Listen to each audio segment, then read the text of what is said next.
Tesla and SpaceX CEO Elon Musk, the world's richest man with more than $320 billion in net worth, is openly planning an effort to cut the federal budget for virtually even agency. But he also stands to personally profit to the tune of potentially billions of dollars if some of these proposed cuts come to its fruition. So Elon Musk is taking much advantage as possible. Now, Elon Musk Department of Government Efficiency, which has no binding budgetary authority as it hasn't been formally authorized by Congress. So now it may serve as a vehicle to his company getting more government contracts if budget cuts results in some service being privatized. Aside from his electric vehicle and space exploration companies, this could also include his satellite-powered internet service company, which is called Starlink. So he's trying to really benefit in many ways as possible. Now, one major part of President Joe Biden's infrastructure law is the approximately $42.5 billion in investment for expanding rural broadband internet access. So now, on the other hand, Elon Musk has been a long-time critic of Joe Biden's administration rollout of that money due to Starlink being shut out of those funds due to the government deeming it's too slow to qualify. So let's say another scenario. If Elon Musk recommends cut to government spending on probably on its rural fiber optic broadband, directly increases the value of Starlink's satellite internet service. So he's literally getting benefited on the very big scale if this goes in the right way.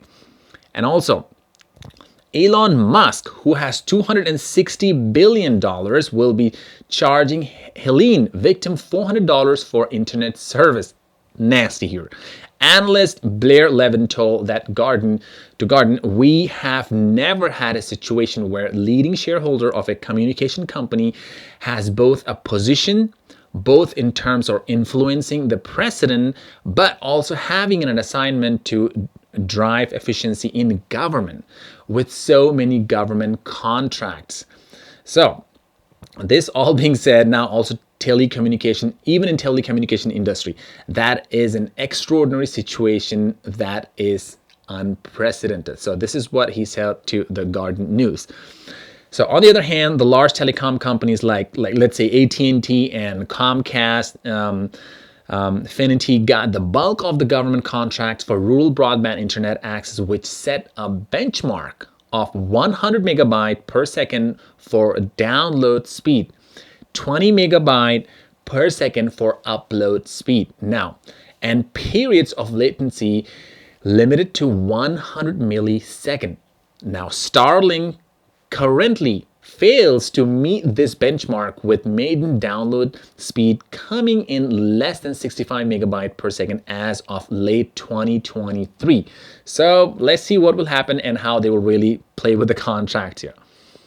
And also in late November, op-ed for a Wall Street Journal, both Musk and billionaire pharmaceutical investor Vivek Ramaswamy outlined their plans to fire thousands of government workers and drastically reduce federal budget to seeking out regulatory and recessions. Now, an administrative reduction. They also called for the repeal of 1974 Impoundment Control Act, which prevents presidents from withholding federal funding in a very clear way. So already appropriated by Congress, like for instance, the BIL money for broadband internet access. Now, Levin told Chitty that this would tie the program in legal knot as lawsuit abound. So, which she further argued was the point. So there are a lot of people really getting involved, and things are getting just out of control. And on the other hand, while the states and others could file legal action to stop such a pause, they said, we think most courts would be reluctant to enjoin the otherwise stop the administration from reconsidering some elements of the program. And also, they said even the action of Dubious legality can benefit Starlink through delay or through litigation. Guys, these things are getting honestly nastier and nastier from the Elon Musk side, because of course he will get benefited privately from this government contracts. So of course he might be probably taking advantage, or well, that's just coincidence. Of course he didn't really come here for business, but he was thinking that the democracy was really going on the very wrong side. So this was his stance. But on the other hand, if he's getting some benefit from the government contracts while he's really running these kind of companies, doesn't mean he's really seeing his personal benefit. That is just happened to be he is the CEO of so-and-so company and he's running the business. If he can really provide that amazing service to this country and getting the contracts from United States government, that would be in his private benefit.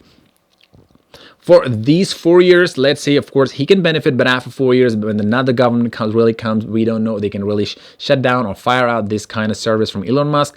But let me know in the comments below, what do you think and how Elon Musk is personally getting benefited.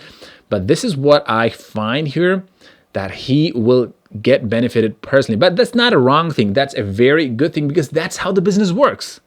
That's how it happened to be that he's a businessman, and also on the other hand, he's working for the government. It's just a coincidence. He didn't plan, oh, I might really take that advantage from the government. If honestly he was really thinking that, I don't think so.